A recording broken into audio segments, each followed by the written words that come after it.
सुप्रसिद्ध ज्येष्ठ गायिका आशा भोसले यांचं 12 एप्रिल रोजी दुःखद निधन झालं। शनिवारी हृदयविकाराचा झटका आल्याने त्यांना ब्रिच कँडी हॉस्पिटल येथे दाखल करण्यात आलं होतं।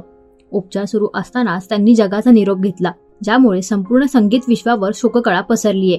त्यांच्या जाण्याने केवळ एक आवाज नाही तर एक युग संपल्याची भावना प्रत्येकाच्या मनात दाटून आलीये।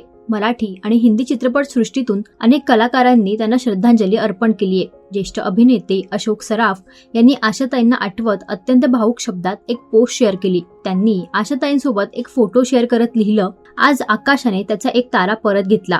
आशाताई, तुमचं अस्तित्व कायम आमच्या श्वासात असेल। तर अभिनेत्री निवेदिता सराफ यांनीही आपल्या भावना व्यक्त करत लिहिलं, एक रत्न आज हरपलं।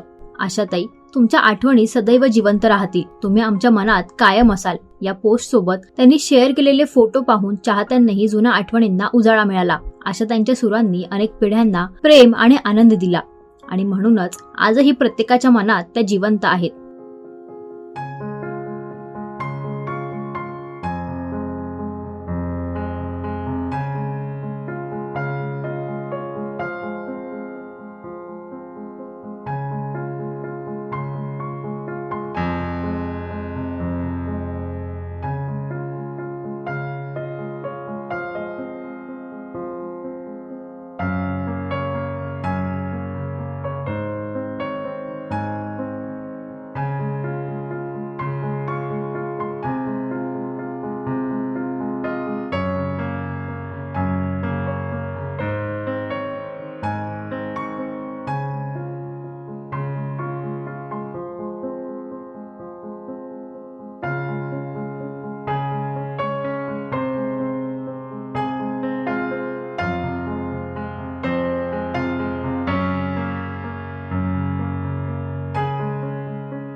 मराठी मनोरंजन सृष्टीमधील मालिका, चित्रपट, नाटक तसेच कलाकारांबद्दलच्या नवीन अपडेट्स जाणून घेण्यासाठी नक्की सबस्क्राईब करा इट्स मज्जा मराठी या आपल्या नवीन यूट्यूब चॅनलला।